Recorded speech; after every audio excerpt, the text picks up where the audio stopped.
참 예수님, 예, 반갑습니다. 평화방송 신앙특강 2차 바티칸 공예에 관한 시간입니다. 오늘 두 번째 시간 시작하겠습니다. 오늘 시작 기도, 오늘 복음 말씀 함께 듣고 시작하도록 하겠습니다.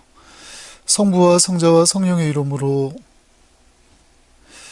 마테오가 전한 거룩한 복음 5장 27절부터 32절까지의 말씀입니다.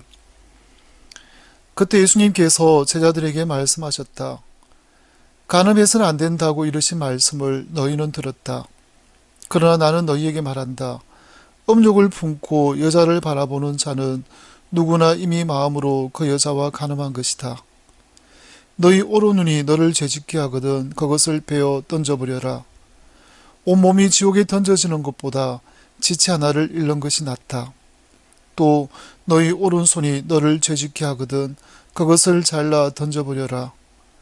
온몸이 지옥에 던져지는 것보다 지체 하나를 잃는 것이 낫다. 자기 아내를 버리는 자는 그 여자에게 이혼장을 써주어라 하신 말씀이 있다. 그러나 나는 너희에게 말한다. 불륜을 저지르는 경우를 제외하고 아내를 버리는 자는 누구나 그 여자가 간음하게 만드는 것이다.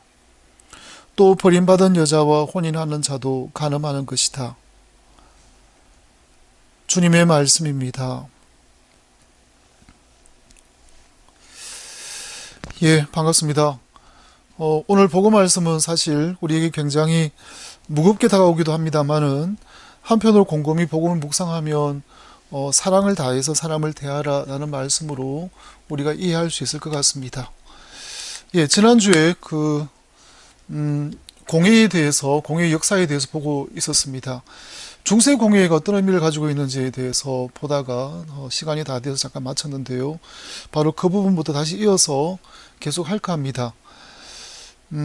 중세 공예에는 서방 교회에서 사실 그 보편 공예가 아니라고 여겨지기도 했습니다. 동방교회와 서방교회가 참여했던 고대의 공예들은 통상적으로 그 공예의 이름을 성스럽고 보편적인 공예라고 불렀습니다. 하지만 중세시대에 열렸던 공예는 보편적인 공예라고 불리기가 조금 어려움이 있었습니다. 왜냐하면 동방교회와 서방교회가 함께 참여하지 못했던 공예였기 때문이죠. 말하자면 서방교회 단독으로 열렸던 공예이기 때문에 보편 공예라는 이름을 붙이기보다는 일반적인 공예라고 이름을 붙이고 있습니다.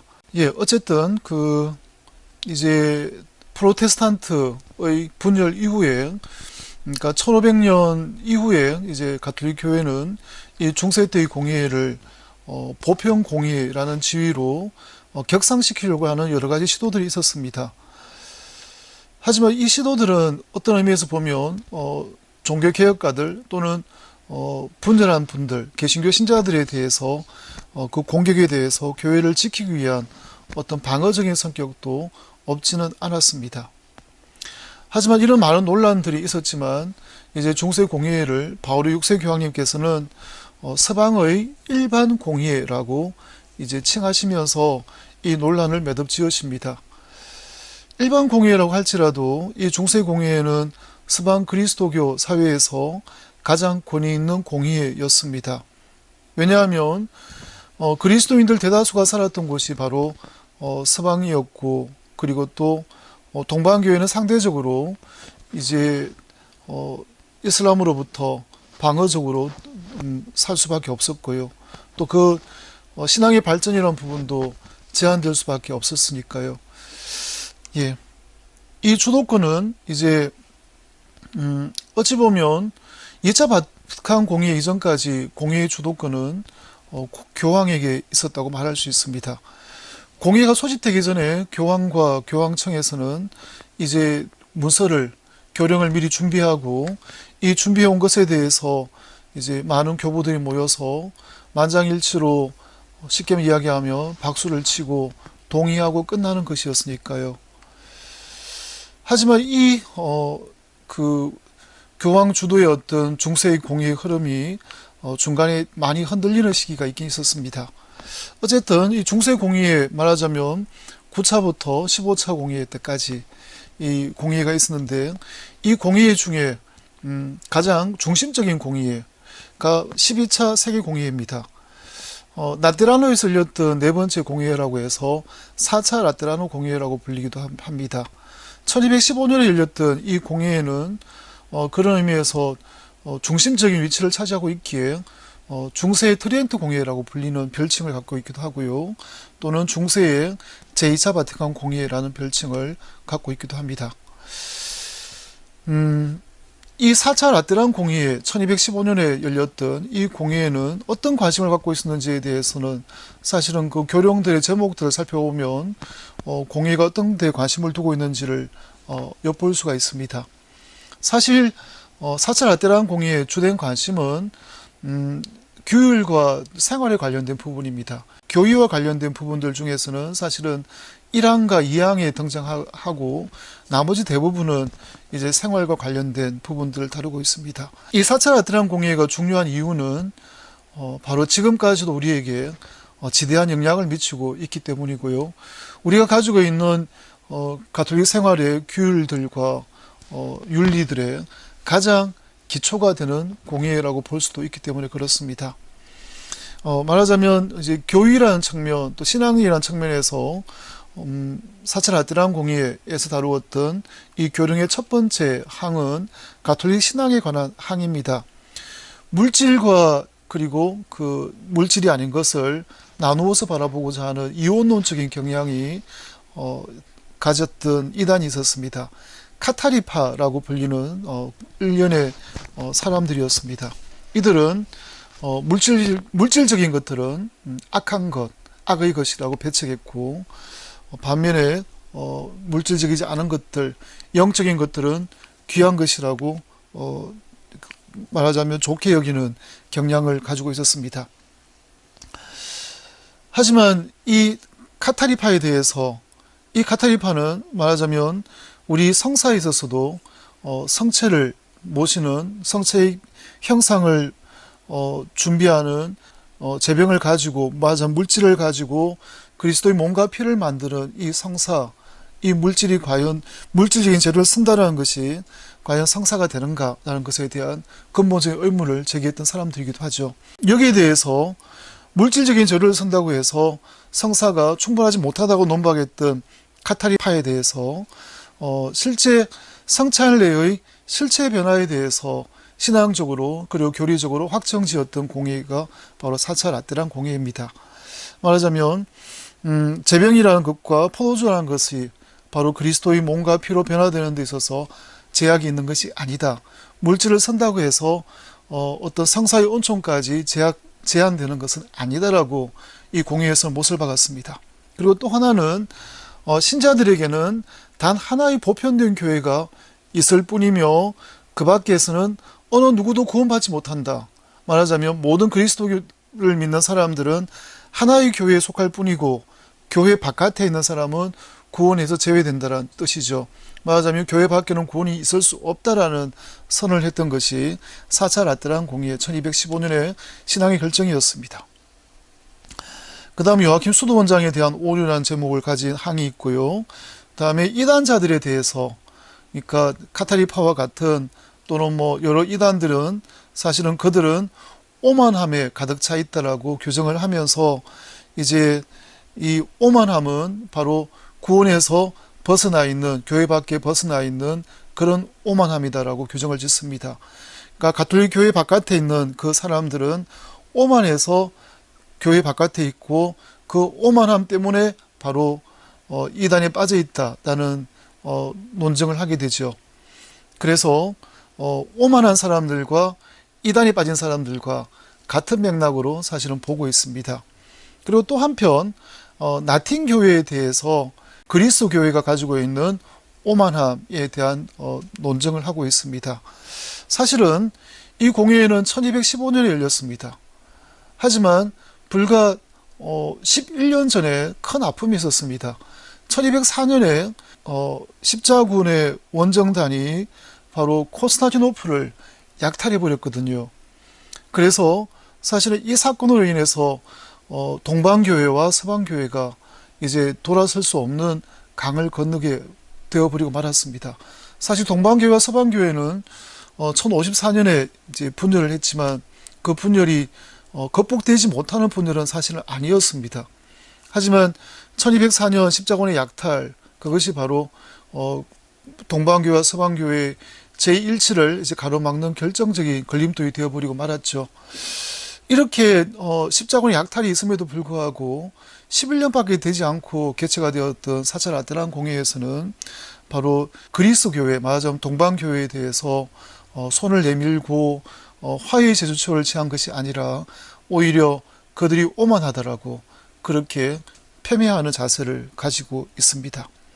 사실은 이러한 말하자면 패배하는 자세는 서방교회가 상대적으로 동방교회에 비해서 열등하다는 것에 대한 컴플렉스가 아닌가. 그래서 동방교회에 대해서 과도한 어떤 거부 반응을 보이는 것이 아닌가라고 학자들은 보고 있기도 합니다. 예를 들면 서방교회는 고대 로마가 가지고 있었던 고전 세계를 상대적으로 동방교회보다는 덜 가지고 있었습니다. 그리고 또 비잔티움, 말하자면 콘스탄티노플이 가지고 있는 그 문명에 대한 열등감, 그리고 또 이슬람은 사실 내적으로 신앙적으로도 또는 물질적으로도 번영하고 있었던 문화였고 사회였습니다. 그 이슬람에 대한 어떤 열등감도 분명히 작용했을 겁니다. 그리고 또 한편으로 그리스도교 신앙보다 더 이전부터 존재하고 있었던 유대교 신앙에 대한 어떤 열등감도 이 사찰 아테란 공회에서 분명히 작용하지 않았을까라고 보고 있습니다. 어쨌든 이 공회의 관심사들은 이제 그 다음 교회 생활로 이제 많은 부분을 다루게 되는데요. 총대주교의 위기에 대해서도 다루고 있습니다. 광구 공회들에 대해서도 다루고 있고요. 말하자면 그 콘스탄티노플, 안티오키아, 알렉산드리아, 예루살렘, 그리고 로마 이 5개의 총대주교자에 대해서 로마 교회가 바로 위기에 있어서 앞선다라는 이야기를 하고 있죠. 그리고 또 그 다음에는 이제 여러 가지 신앙적인 측면들, 범죄에 대해서 또는 뭐 동일 신앙 안에서의 다양한 예식들에 대해서, 설교자 임명에 대해서, 또 성직자들의 교육과 훈련을 위해서 주교자 성당의 교사를 둘 것, 뭐 이런 것들을 다루고 있습니다. 새로운 수도회를 창설을 금지하는 항목이 있는데요. 조금 의외라고 볼 수도 있습니다. 사실은 1215년 같으면 그 이전에 프란치스코회 그리고 도미니코회 같은 신생 수도회가 생겼고요. 이 수도회에 대한 과민 반응으로서 사찰 아테란 공회에서는 새로운 수도회를 창설하는 것을 금지하는 그 조항을 신설하기도 했습니다. 어쨌든 뭐 성직자들의 음행에 대해서, 과음에 대해서, 복장에 대해서 많은 부분들 다루고 있는데 성직자들은 성직자에 맞는 복장을 항상 갖추어야 된다라는 규정이 지금도 여전히 유효하지만 이 규정들이 말하자면 이 사찰 아테란 공회 1215년부터 이제 부과된 규정들이라고 볼 수도 있습니다. 고위 성직자들의 연회와 성모의 태만에 대해서 성직자들의 사형 판결과 결투를 금지하는 것에, 또 세속적인 물건들을 성당 내에 비치하는 것을 금지했습니다. 그리고 또 성류 그리고 성체를 자물쇠에 채워서 보관하는 것, 우린 지금 감실에 성체를 모시고 자물쇠를 채우잖아요. 이 규정이 바로 사찰 아테란 공회의 1215년에 이 규정이 신설되었습니다. 그리고 고해성사, 그리고 성직자의 비밀 유지, 성사에 대한 비밀 유지, 그리고 또 우리도 지금 최소한 1년에 한 번 고해성사를 보고 성체를 용하도록 교회는 의무로 규정해 놓았습니다. 이 의무 규정이 바로 이때 설정되었습니다. 적어도 부활 시기에는 고해성사를 보고 영성체를 하라, 이렇게요. 그리고 또 공예의 관심은 많은 부분들이 있는데요. 환자는 육신보다 영혼을 먼저 돌봐야 된다. 사실 사찰 아테란 공회에서는 육신의 질병이라는 것을 종종 죄의 결과로 바라봤습니다. 물론 중세의 사고였으니까 충분히 그럴 수 있다라고 우리는 이해할 수 있습니다. 근데 그제 의사가 환자를 치료하는 과정에 있어서 때로는 성직자들이 봤을 때 또는 교회에서 봤을 때 환자의 영혼에 해를 끼칠 수 있는 처방을 내리곤 하였던 것 같습니다. 그런 것을 파문처벌로서 금지한다라고 규정을 하고 있습니다.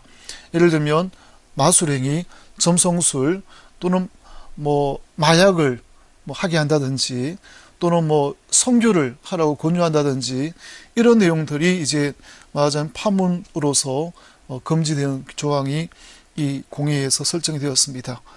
그리고 또 주교자 성당이나 또는 수도회 성당은 석 달 이상 공소고 둘 수 없다.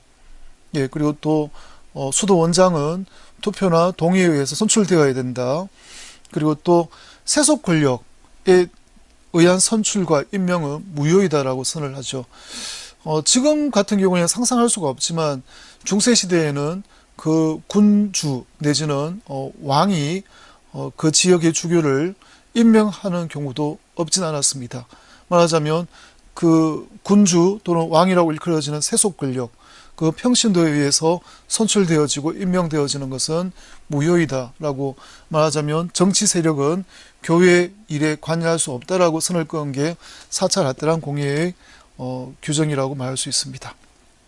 예, 이렇게 4차 라테란 공회에는 이제 중세 공회 중에서 가장 중심적인 역할을 차지합니다. 그 이후에 열렸던 공회들 이 몇 가지가 있습니다.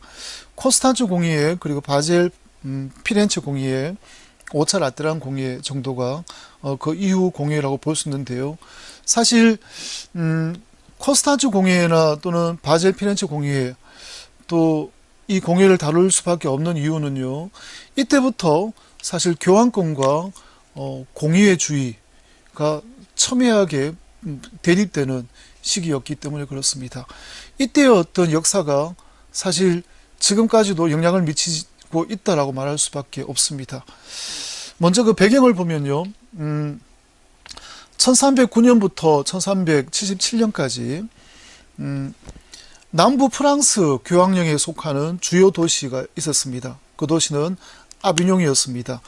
남부 프랑스, 그러니까 프랑크 왕국의 남쪽에 있는 도시들 중에 교황령에 속했던 도시, 그것이 바로 아비뇽인데요. 이 아비뇽으로 교황이 천도를 하게 되죠. 교황청을 말하자면 로마에서 아비뇽으로 옮겨가게 됩니다. 이 말은 달리 말하면 프랑크 왕국의 어떤 영향력에 교황청이 이제 빨려 들어갔다라는 의미를 가지고 있습니다. 어쨌든 이렇게 교황청이 아비뇽으로 천도가 되고 난 뒤에 이제 70년 가까이 시간이 지났습니다. 그리고 이제 교황님이 돌아가시고 1378년 1월 달에 새로운 교황을 선출해야 되는 시점이 왔을 때 로마 시민들은 콘클라비에 그러니까 교황을 선출하는 추기경 단회에 압력을 행사하기 시작합니다. 그리고 이때가 교황을 선출하는 데 있어서 격렬한 논쟁이 벌어집니다. 왜냐하면 로마 시민들은 교황을 로마 시민 가운데에서 로마 사람 가운데에서 선출하라. 하다못해 그렇게 하지 못한다면 이태리 사람 가운데 교황을 뽑아야 된다라고 요구를 하게 되죠. 왜냐하면 로마 사람이 아니거나 이태리 사람이 아니면 말하자면 독일 사람이나 프랑스 사람이라면 다시금 아비뇽으로 갈 수 있으니까요. 그래서 이때부터 사실은 교황님을 선출하는 데 있어서 가장 보이지 않는 불문율처럼 가지고 있는 그 기준이 로마 사람들 안에서 교황을 뽑는 것이 중세에 쭉 근대까지 이어지는 하나의 불문율 또는 전통처럼 되었습니다.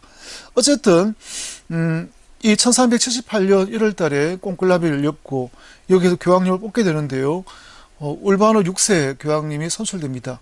참 근데 아이러니한 게 추기경님들은 울바노 6세 교황을 선출했는데 선출하고 몇 주 지나고 되지 않은 시점에 거만하고 독선적인 태도가 이 울바노 6세에게서 드러나게 됐습니다. 그러니 추기경들은 불사 교황을 잘못 뽑았구나 라고 무릎을 치게 됩니다. 그래서 몇 주 후에 추기경들은 이 울바노 6세 선출에 대해서 무효를 선언합니다. 그리고 이제 어떻게 그 근거와 핑계를 대냐 하면 로마 시민들이 추기경들에게 부당하게 압력을 가했다라고 이제 추기경들은 주장을 하시게 되죠. 어쨌든 당신들이 뽑은 울바노 6세 교황을 취소를 해야 되니까요. 근거가 필요하고 명분이 필요하니까 사실 로마 사람들이 부당하게 압력을 행사했다라고 주장하면서 교황 선출을 무효를 선언합니다. 그렇다고 해서 그러면 거만하고 독선적인 태도를 가지고 있는 울바노 6세가 소순이 물러날까요? 그렇지는 않습니다. 사실은 추기경들은 울바노 6세를 퇴위시켰지만 울바노 6세는 자신이 로마 사람이니까 여전히 난 로마에 머물겠다. 나는 교황으로서의 지위를 가지고 있겠다라고 굽히지 않았습니다. 그래서 로마에 머물게 되고 다음에 추기경들은 새로운 교황을 뽑습니다. 이 교황이 바로 클레멘스 7세인데요. 이분은 스위스 제네바 사람입니다. 당연하죠. 바로 아비뇽으로 천도를 가고자 했던 사람이었습니다. 그러니 이제 이때부터 대립교황이 생기기 시작합니다. 두 명의 교황입니다. 클레멘스 7세 아비뇽에 가서 살고 계시는 교황, 그리고 로마에서 머물고 있는 추기경들은 퇴위시켰지만 로마 사람들의 지지를 받는 울바노 6세, 이렇게 되는 거죠.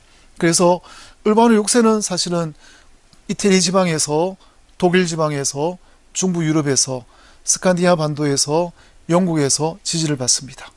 그리고 클레멘스 7세 교황은 이제 프랑크 왕국이었던 프랑스에서, 그리고 프랑크 왕국 영향력이 있었던 스페인에서, 그리고 스코틀랜드에서 지지를 받습니다.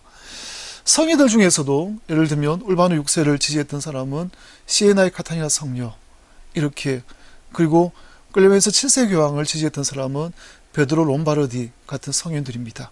그러니까 어떠한 성인은 바로 로마에 머물고 있던 울바노 6세를 지지했고, 어떠한 성인은 또 아비뇽에 천도가 있는 클레멘스 7세를 지지하게 됐고요. 말하자면 교회가, 서방교회도 이제 아비뇽에 속해 있는 사람들, 로마에 속한 사람들, 이렇게 분열된 위기가 시작되었습니다. 서방교회 안에서의 분열, 사실은 이 분열은 치유가 되어야 되는 분명한 아픔이기도 했죠. 어쨌든 이 분열 속에서 이제 40년간 이제 분열이 지속되었는데요. 그러니까 1378년부터 시작해서 40년이니까요. 1415년, 16년까지 분열이 지속되었습니다. 자, 근데 그 중간에 이 분열을 치유하기 위해서 유명한 피사의 사탑이 있는 그 피사에서 1409년에 공회가 소집되었습니다. 이 공회에서는 안 되겠다. 이제 로마파, 다음에 아비뇽파, 그러니까 이제 시간이 좀 흘렀으니까요. 또 몇십 년 흘렀지 않습니까? 1478년부터. 그러니까 아비뇽은 아비뇽대로 교황을 뽑고 있었고, 다음에 로마는 로마대로 교황을 뽑고 있었습니다. 이래서 안 되겠다. 이제 로마에 있는 추기경들 또는 아비뇽에 있는 추기경들, 이 다 같이 모여서 피사에서 이제 공회를 소집했고, 이 공회에서 소집된 공회에서 안 되겠다. 두 교황 다 물러나시라. 그렇게 결의를 합니다. 그리고 이제 알렉산더 5세 교황을 선출하는데요. 참 이 역시도 마찬가지로 아프게 1년밖에 되지 않아서 알렉산더 5세 교황이 선종하시게 됩니다. 서거하시고, 그 다음 교황이 이제 요한 23세 교황입니다. 요한 23세 교황은 2차 바티칸 공회를 여셨던 우리가 지금 성인으로 모시고 있는 요한 23세랑 다른 교황입니다. 그래서 좀 이따가 다시 말씀을 드리겠지만 2차 바티칸 공회를 여셨던 요한 23세가 왜 요한 23세라는 이름을 선택했는지에 대해서 금방 다시 설명드리겠습니다. 어쨌든 1410년에 알렉산더 5세 교황이 돌아가시고 새로 선출된 교황이 바로 요한 23세인데요. 하지만 결과적으로 교황이 3명이 되어버리고 말았습니다. 말하자면 피사의 공회에서 아비뇽파, 로마파 교황을 퇴위시켰지만 여전히 로마파, 아비뇽파를 지지하는 사람들이 있었고, 이 두 분의 교황도 자신의 자리에서 물러나기를 원하지 않았습니다. 그리고 피사의 공회에서 한 번 더 뽑았으니까요. 요한 23세. 이제 교황이 한 명으로 만들려고 했는데 교황이 다시 3명이 되어버리는 역설적인 상황. 그래서 사실 이 문제를 해결하기 위해서 이제 콘스탄츠에서 이제 추기경님들이 공회를 엽니다. 독일 남부 지방에 있는 큰 호수, 콘스탄츠 호수 옆에 있는 도시가 콘스탄츠라는 도시죠. 요한 23세 교황은 이 콘스탄츠 공회를 여는 것에 대해서 마지못해서 동의할 수밖에 없었습니다. 신성 로마 제국 황제의 보호를 해주겠다라는 요청에 따를 수밖에 없었으니까요. 요한 23세 교황은 사실은 당신을 보호해주는 세속 권력이 필요했습니다. 그 세속인 권력, 말하자면 신성 로마 제국의 황제가 바로 요한 23세를 지켜주겠다, 그리고 콘스탄츠에서 공회를 열라라고 요청했기 때문에 요한 23세 교황은 마지못해서 이 공회를 열 수밖에 없었습니다. 하지만 이 공회가 열렸을 때, 콘스탄츠에서 이제 공회가 열렸을 때 공회에 모였던 주교들은 이 콘스탄츠에서 요한 23세마저도 퇴위시키려는 시도를 하고 움직임을 이제 가집니다. 그래서 세 명의 교황 다 퇴위시키고 진짜 새로운 교황을 뽑자라는 그 이야기를 하게 되죠. 이런 분위기를 감지했던 요한 23세는 당신이 이 콘스탄츠 공회를 소집했으니까요, 당신이 사라져버리고 나면 이 콘스탄츠 공회는 자연스럽게 해산될 거라고 생각했습니다. 그래서 요한 23세는 밤에 도망을 가버리고 말았습니다.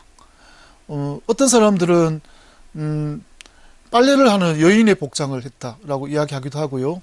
또 어떠한 사람들은 도망을 갔던 요한 23세가 목수의 복장을 하고 도망을 갔다라고 이야기를 하기도 합니다.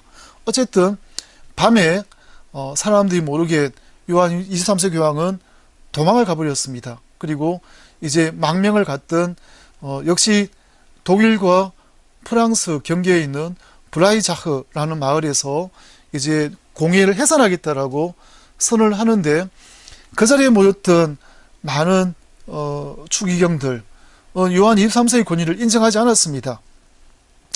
요한 23세는 이 브라이자흐에서 공회를 해산하겠다라고 선언했고, 다음에 이 공회에 대해서 위협을 가했지만 사실은 교회 분열을 치유해야 된다라는 이 콘스탄츠 공회의 주교들의 열망이 강했기에 이제 공회는 계속해서 이어질 수밖에 없었습니다.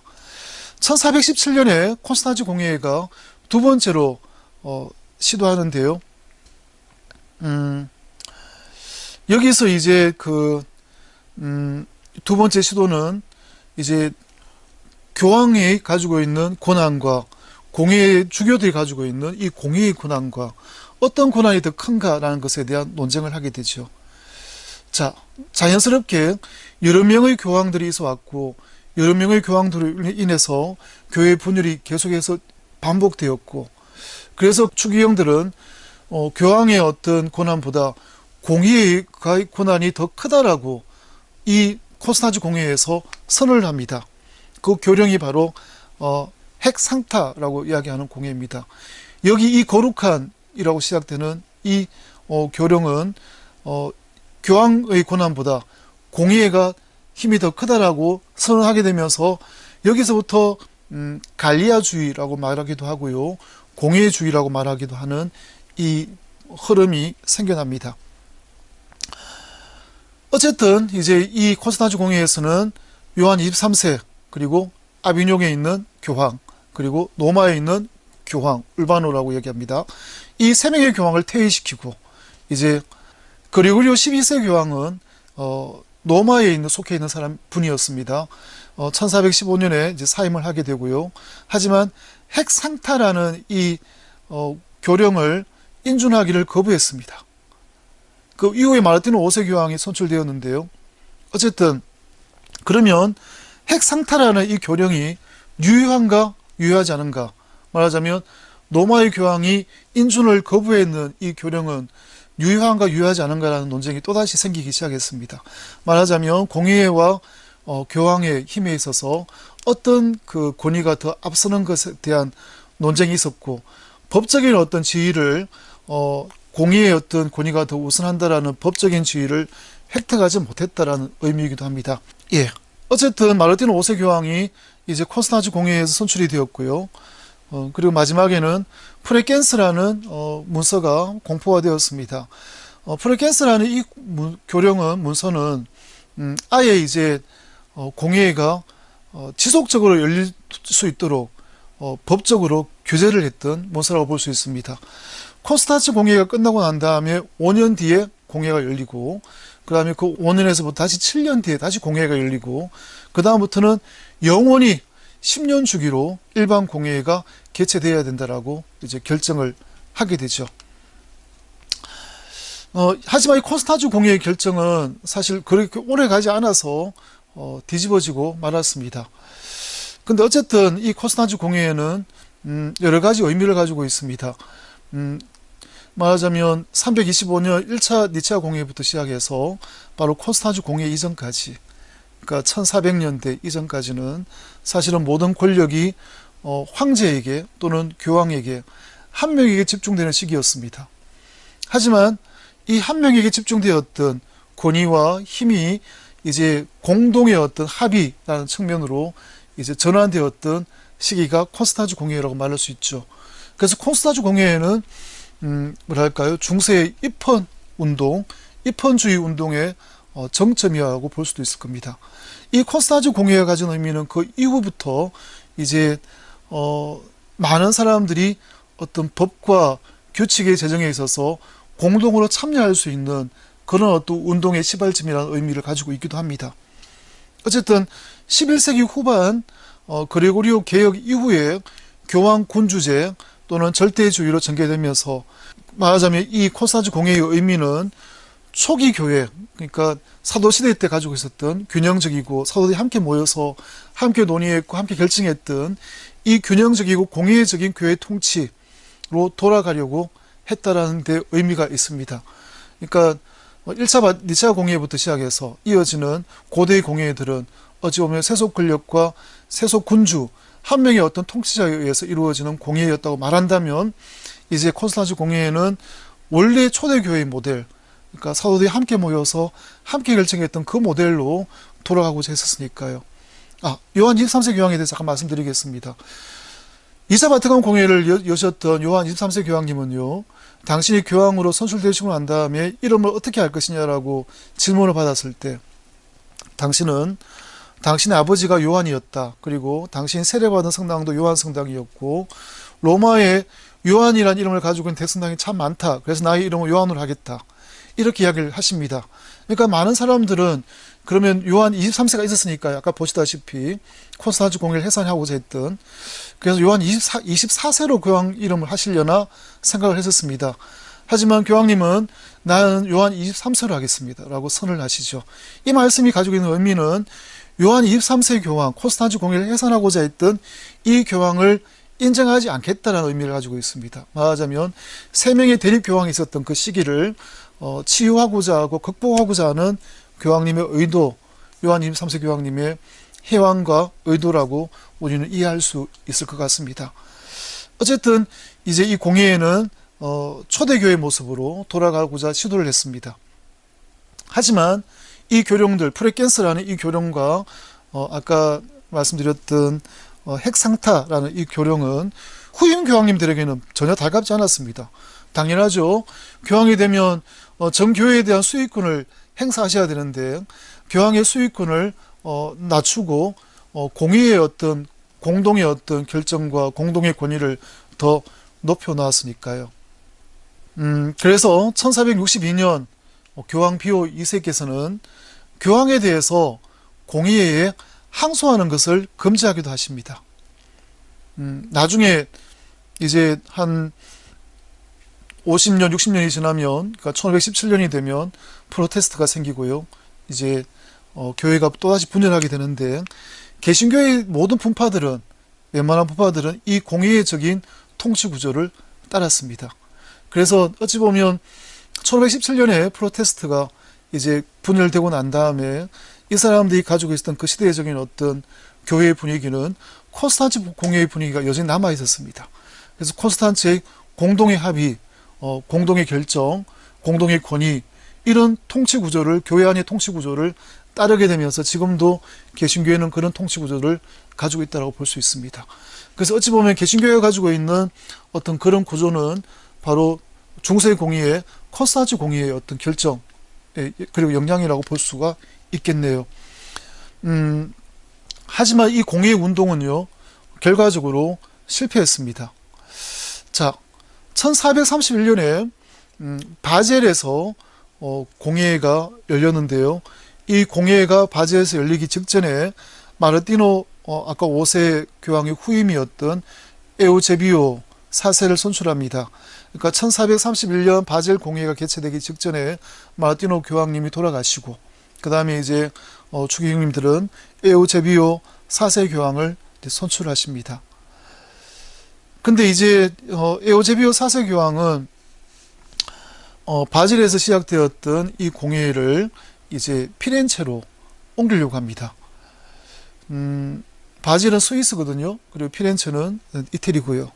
그러니까 스위스에서부터 이제 이태리로 말하자면 프랑크 왕국에서부터 이제 남쪽으로 내려오게 되죠.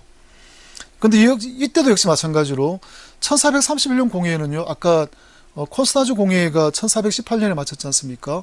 그러니까 5년 뒤에 1423년에 공회가 열렸고요. 다시 7년 뒤에 말하자면 1430년에 공회가 열리게 됩니다. 말하자면 이 바젤 공회에는 프레케스 교령에서 선포했던 것처럼 콘스탄츠 공회가 열리고 5년 뒤 그리고 그 공회보다 7년 뒤 해는 그 시점입니다. 1418년에서 5년 뒤면 1423년, 다시 7년 뒤면 1430년이니까요. 그래서 1431년에 바젤 공회가 열렸고 이 콘스탄츠 공회와 바젤 공회 사이에서는 아까 말씀드린 바와 같이 교황은 이 콘스탄츠 공회의 결정이 탐탁치가 않았습니다. 이런 상황에서 에우제비오 4세 교황이 선출이 되었고 그 다음에 바젤 공회가 열렸고요. 선출된 이제 교황님은 이 공회 장소를 옮김으로 인해서 공회의 주의, 말하자면 콘스탄츠 공회의 결정에 힘을 빼려고 시도를 하시게 됩니다. 거기에 대해서 이제 바젤 공회에는 이제 새로 선출된 에우제비오 4세 교황님은 피렌체로, 처음에는 페라를 옮겼고 그 다음에 이제 피렌체로 옮겼는데요. 피렌체로 공회를 장소를 옮기는 것에 동의하지 않았습니다. 그리고 따라가지도 않았습니다. 여전히 바젤에 남아있던 이 추기경님들은 이제 그렇게 장소를 옮기려고 했던 에우제비오 4세 교황을 퇴위시키죠.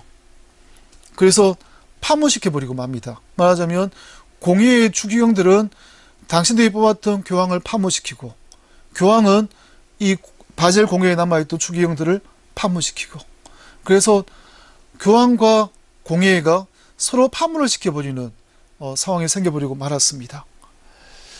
이 파문과 이 혼란 와중에 다시금 그 펠릭스 5세 교황이 선출되었지만 결과적으로는 맞아요. 바젤 공회에서는 펠릭스 5세 교황을 선출했지만 결과적으로는 다시 에우제비오 4세 교황이 승리할 수밖에 없었습니다. 1449년 바로 바젤에 남아있던 추기경님들은 자진해서 해산하시게 되는데요. 이때는 몇 가지 배경이 있습니다. 이 시대의 배경이라는 것, 바로 1449년에 공회 바젤에 남아있던 추기경들이 해산하고요. 그리고 피렌체 공회는 1445년에 마쳤습니다. 이때의 배경은 먼저 첫 번째 그리스 교회와의 교섭이라고 말할 수 있습니다.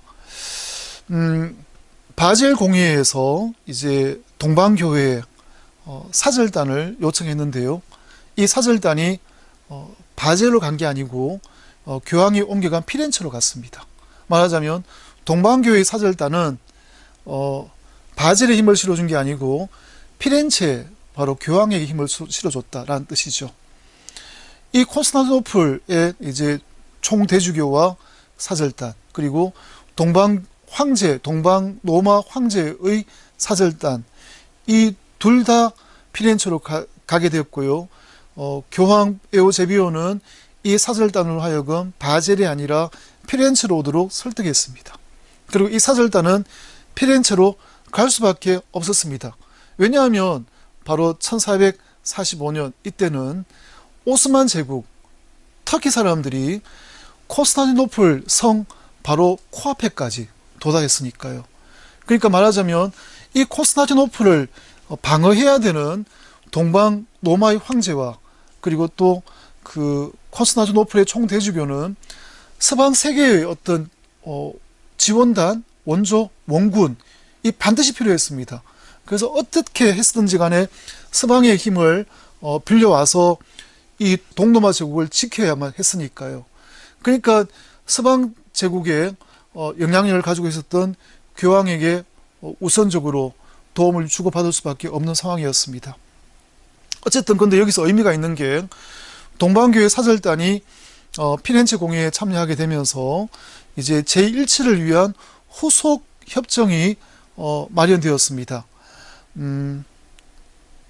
네텐툴 첼리라고 일컬어지는 교령이 만들어지게 되는데요. 사실은 이 교령은 로마 교황의 수익권을 인정하는 그런 교령입니다. 그러니까 동방의 사절단들 중에서요. 근데 이 동방의 사절단 중에서 한 분만 이 교령에 대해서 거부했습니다. 나는 동의하지 못하겠다. 인준하지 못하겠다. 하지만 나머지 사절단은 이제 콘스탄티노플을 지켜야 되는 급박한 상황이니까 어쩔 수 없이 다 동의를 하고 인준을 하게 됩니다. 하지만 이 사절단이 이제 다시 서방에서 로마에서 피렌체에서 동방으로 돌아왔을 때, 콘스탄티노플로 돌아왔을 때 이 콘스탄티노플에 남아있는 주교들과 신자들이 이 교령을 보고 전부 다 거부 반응을 일으키게 되죠. 그러니 이 사절단 역시 마찬가지로 거부할 수밖에 없는 상황이 되어버렸습니다. 왜냐하면 이 교령은 그 교황의 수익권을 인정하고 동방교회가 교황의 수익권 아래에 있어야 된다라고 규정하고 있으니까요. 동방교회 신자들은 도저히 받아들일 수 없는 상황이었습니다. 그래서 동방교회에서는 거부가 되었고, 그리고 하지만 서방교회에서는 동방교회에서 이 교령이 거부됐다는 사실 자체를 아직 파악하고 있기 전이니까요. 서방교회, 말하자면 피렌체 공회에는 바젤에 남아있던 추기경들과 다음에 피렌체에 넘어와 있는 교황과의 갈등에 있어서 이 교령을 가지고 이제 우리가 성공했다라고 이제 보이게 됩니다. 그래서 말하자면 교황권이 더 우선이다라고 주장할 수 있는 근거가 이 교령으로 인해서 마련되게 된 것이죠. 그리고 이제 이 바젤에서 선출된 펠릭스 5세 교황에 거슬러서 에우제비오 4세, 바로 이 교황의 주장에 합법성을 부여했던 것이 바로 네텐툴 첼리라는 이 교령입니다. 그리고 어쨌든 오스만 제국이 말하자면 이슬람 제국이 콘스탄티노플에 이제 성 문 앞에까지 도달했고 성을 이제 함락하려고 하는 이제 바로 그 위기에 놓이게 됩니다. 그러니 동방교회에서도 타협할 수밖에 없었고요. 물론 이 교령은 거부했지만 교회가 동방교회와 서방교회가 분열될 수밖에 없었던 그 내용들 있잖아요. 지난 시간에 말씀드렸습니다. 필리오케 논쟁. 말하자면 성자에게서 우리 니체아 콘스탄티노플 신경에 성령께서는 성부에게서 바라시며, 이게 바로 니체아 신경의 핵심이었는데요. 성부와 성자에게서라는 성자에게서라는 항목을 추가를 하게 되죠. 이 추가된 필리오케라는 부분을 동방교회에서는 이제 인정합니다. 그래서 서방교회 로마 가톨릭 교회에서 성령께서는 성부와 성자에게서 바라신다라는 것을 합법성을 인정하고 받아들입니다. 하지만 동방교회의 어떤 자존심상 동방교회의 신경을 성자에게서 필리오케라는 부분을 삽입하는 것은 이제 하지 않으시죠. 그리고 피렌체 공회에서는 여러 가지 이제 교리들이 다루어졌는데요. 예를 들면 연옥에 관한 교리들, 그러니까 이 연옥에 관한 교리라든지 이런 부분들은 아까 말씀드린 바와 같이 동방교회와 서방교회가 함께 이제 논의했고 함께 숙고해서 이제 발표한 교리들이라고 볼 수 있습니다. 연옥이라는 부분은 어떤 특정한 장소로 지칭하지 않고 이렇게 죄를 지은 사람은 불로서 정화되어야 한다, 어떤 그런 부분들을 삽입하게 됩니다. 어쨌든 교황직의 정권을 이 피렌체 공회에서 인정하게 됩니다. 그리고 동방교회 사절단은 물론 아까 말씀드린 바와 같이 콘스탄티노플로 기원하고 난 다음에 이 협정에 대한 거부 요원을 접하고 곧 철회하게 됩니다. 그리고 얼마 지나지 않았어요. 1453년에 오스만 제국에 의해서 콘스탄티노플은 이제 함락됩니다. 그래서 이제 동방교회, 콘스탄티노플은 이제 이슬람에 넘어가 버리고 이제 동방교회 영향력은 급격히 이제 쇠퇴되고 말죠. 하지만 이 피렌체 공회에서의 협정으로 인해서 아르메니아, 콥트, 그다음에 시리아 그리고 몇몇 다른 교회와의 외관상의 재일치를 이루게 됩니다. 그래서 지금도 이것도 유효하지만요. 하지만 외관상의 이 재일치는 사실 큰 동방교회와의 어떤 일치가 아니라 이 아르메니아 또는 콥트 교회, 시리아 교회 여기 있는 몇몇 지파들에 대한 작은 협약에 불과했다라는 것은 사실 아픈 부분이기도 하죠. 이 피렌체 공회에서는 교회 밖에는 구원이 없다는 걸 다시 한번 확인했고요. 그리고 세례를 받기 전이든 세례를 받은 후든 할례를 받음으로 인해서 구원에 이를 수 있다고 생각하는 사람은 단죄되어야 된다라고 할례를 금지했습니다. 그리고 우리는 세례를 통해서 그리스도와 교회의 지체가 된다. 말하자면 세례를 받은 동방교회 신자들도 또는 서방교회 신자들도 우리 모두 하나의 교회의 지체이다라고 이제 제1치 에큐메니칼이라는 측면에서 바젤 피렌체 공회에는 특별한 의미를 가지고 있습니다. 예, 그 다음 이제 개최되었던 공회가요, 1512년에 열렸고 1517년에 폐막된 5차 라테라노 공회입니다. 이 라테라노는요 사실은 로마의 바깥에 있는 교황의 영지입니다. 작은 마을인데요. 말하자면 교황님은 이 로마를 벗어나지 않으려고 했고요. 추기경님들은 로마를 벗어나서 다른 지방에 와서 공회를 자꾸 열라고 요청을 하게 되죠. 그래서 타협할 수밖에 없었던 게 이제 추기경님들이 로마에 가서 공회를 열기에는 이렇게 마음이 동하지가 않고, 그렇다고 교황님이 프랑크 왕국에 가서 공회를 가지기에는 또 여의치가 않고, 그러니 바로 로마를 벗어난 교황령이었던 라테라노에서 공회가 열리게 됩니다. 18차 공회였는데요. 이 18차 공회에서는 갈리아주의, 말하자면 공의주의에 대해서 반대했습니다. 교황권이 우선권인가, 교황의 수익권이 우선인가, 아니면 공회에서의 어떤 주기경님들의 어떤 공동의 합의와 결정이 우선인가. 이 갈등 속에서 5차 라테란 공회에는 바로 갈리아주의, 말하자면 공회의 주교들의 공동 합의가 우선이라는 것에 대해서 반대했습니다. 그리고 이 갈등은 사실은 근대까지 이어졌습니다. 그리고 지금 우리가 요즘 많이 이야기를 하죠. 공동 합의성이라는 개념도 사실은 그 뿌리와 갈등은, 지금은 공동 합의성을 갈등의 차원에서 이야기하지는 않습니다만은 공동 합의성이라는 개념 자체가 이미 아까 말씀드린 바와 같이 아비뇽 촌도부터 시작된 교회의 어떤 교황권과 그다음에 추기경 또는 주교들의 어떤 공동 합의성 사이의 어떤 갈등의 과정 속에서 나온 뭐랄까요, 개념들이라고 생각할 수 있겠습니다. 근데 참 여기서 안타깝고 아이러니한 부분이 있습니다. 5차 라테란 공회에서는요 1517년 3월달에 폐막을 했는데요, 폐막하면서 마지막에 이렇게 그 문헌에다가 이제 적고 있습니다. 마지막으로 추기경들과 새 위원회의 고위 상직자들이 짐에게, 네오 10세 교황입니다, 짐에게 몇 가지 용건들에 대해서 보고하였는데 이 주제들에 대해 토의된 것이 아무것도 없었다. 그리고 몇 개월 동안 아무도 이에 대해 새로운 것을 제시하지 않았다. 이게 안타까운 이유가 뭐냐 하면 이미 5차 라테란 공회가 열렸을 때 또는 그 이전부터 교회는 저 밑바닥에서부터 술렁거리기 시작했습니다. 말하자면 코스타즈 공의에 영향력이 여전히 미치고 있었다고 볼 수 있죠.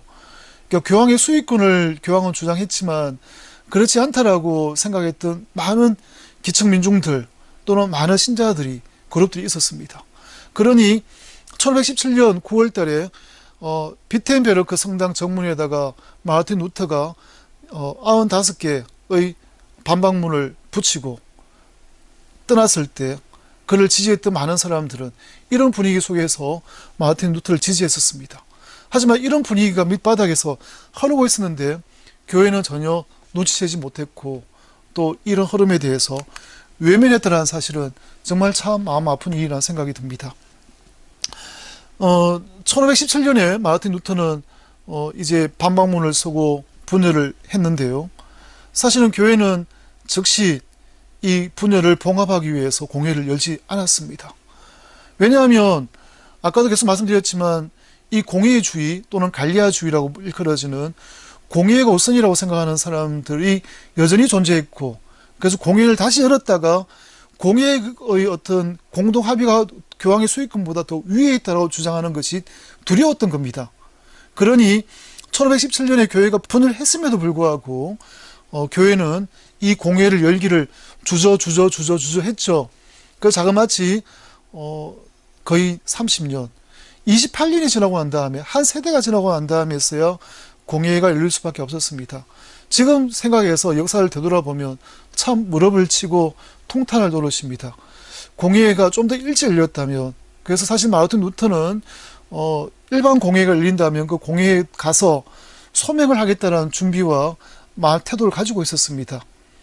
하지만 공예는 열리지 못했고 28년이나 시간이 지나고 난 다음에 이미 분열이 고착화되어 버리고 난 뒤에 트리엔트 공예가 열릴 수밖에 없었습니다. 어쨌든 하지만 그럼에도 불구하고 이 트리엔트 공예는 그 이후 400년 동안 우리 가톨릭 신앙에 굉장히 큰 영향을 미칩니다. 사실 이 트리엔트 공예에서는 이단의 건절과 행실의 계획에 관해서 다루었는데요. 거의 모든 부분들을 다 다루었습니다. 그러니 사실 지역 공예가 뭐가 필요할까? 워낙 세세한 부분들을 다 다루었으니까요. 그래서 지역 공예가 사실상 불필요하게 되어버릴 정도였습니다. 사실 이로 인해서 공예를 포함했던 어떠한 대안도 필요하지 않은 것으로 보였습니다. 그리고 심지어는 새로운 무슨 공예를 연다고 한다면 교황의 권한을 위협하는 것으로까지 보이기도 했죠. 이 19차 공예였던 트리엔트 공예에서는 사실 중요하게 다뤄야 될 부분이 한계가 있습니다. 그렇죠. 교황권이 우선인가? 아니면 공예의 어떤 공동 합의가 우선인가? 하지만 이 부분은 트리엔트 공예는 다루지 못했습니다. 그러니 그 다음 공예에는 너무나 자연스럽게 교황의 수익권을 다룰 수밖에 없었죠. 그것이 바로 1차 바티칸 공예였습니다. 어쨌든 트리엔트 공예에서 좀 더 살펴보면요. 트리엔트 공예가 지체된다면 바젤과 콘스탄츠처럼 공예운동이 재개될 것이라는 두려움이 있었고요. 그리고 장소의 문제도 있었습니다. 교황은 로마나 그 근처에서 하고 싶었고 공예를. 하지만 시성 노마주국의 칼 5세는 독일 루터파에게 신뢰를 주려면 교황 영지 밖에서 공예를 열려야 된다라고 요구했습니다. 하지만 결국 타입을 본 게 이태리에 있지만 교황의 영지입니다. 황제 영지가 아니고 트리엔트 공예에서 공예가 열렸습니다. 자, 트리엔트 공예, 이 공예는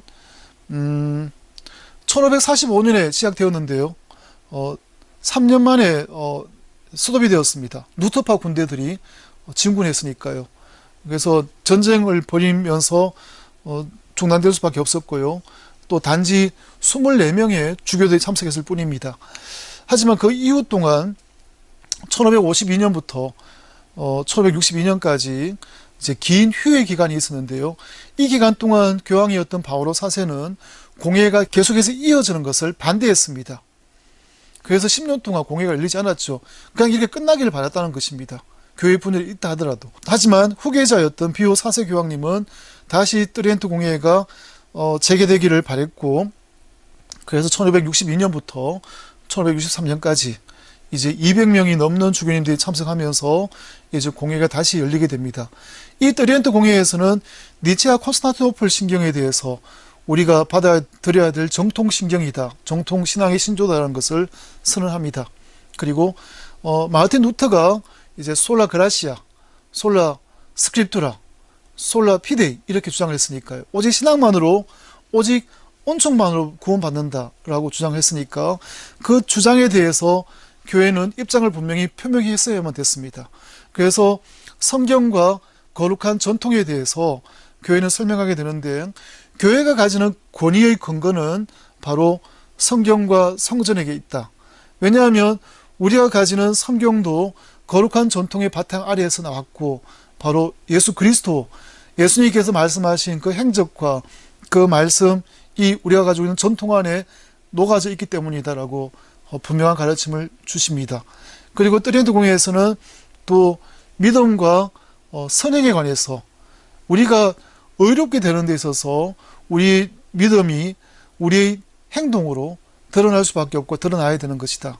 그것이 바로 우리 구원의 길이다라고 선언합니다. 이는 단순히 종교개혁을 거부하는 것이 아닙니다. 단지 종교개혁에서 더 월등하게 여겨지는 점들을 교회가 받아들인 결과라고 볼 수도 있습니다.